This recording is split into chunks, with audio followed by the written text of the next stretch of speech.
যে একা ফেলে চলে গিয়েছিল তাকে কি সেকেন্ড চান্স দেওয়া উচিত? মানুষ বড় বিচিত্র স্বভাবের প্রাণী। বিশেষ করে যখন সে মায়ায় পড়ে, তখন তার বিচার বুদ্ধি হিমালয়ের বরফের মতো গলতে শুরু করে। ফিরে আসা মানুষকে আবার গ্রহণ করা বা তাকে দ্বিতীয়বার সুযোগ দেওয়াটা আমাদের সমাজে একটা মহৎ কাজ হিসাবে দেখা হয়। কিন্তু মাঝে মধ্যে এই মহত্ব আর বোকামির মাঝে যে সূক্ষ্ম একটা রেখা আছে সেটা আমরা খেয়াল করি না।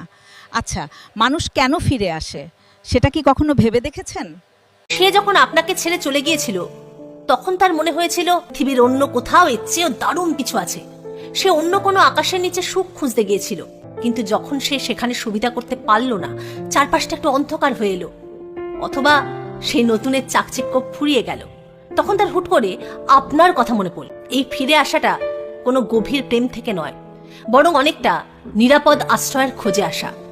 একে ভালোবাসা না বলে সুবিধাবাদ বলাই ভালো। যাকে একবার সুযোগ দিয়ে ফেলেছেন তাকে দ্বিতীয়বার সুযোগ দেওয়া মানে হলো তাকে আরেকবার আপনার জীবন নিয়ে ছিনিমিনি খেলার লাইসেন্স দেওয়া। অনেকটা ভাঙা কাচের আয়না জোড়া দেওয়ার মতো।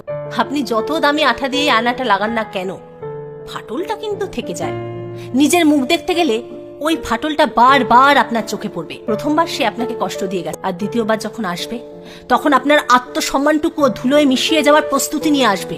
মানুষকে ক্ষমা করা ভালো, তবে সেই মানুষকে আবার নিজের ড্রয়িং রুমে সোফায় বসার সুযোগ দেওয়াটা মানে হলো নিজের পায়ে নিজে কুড়াল মারা।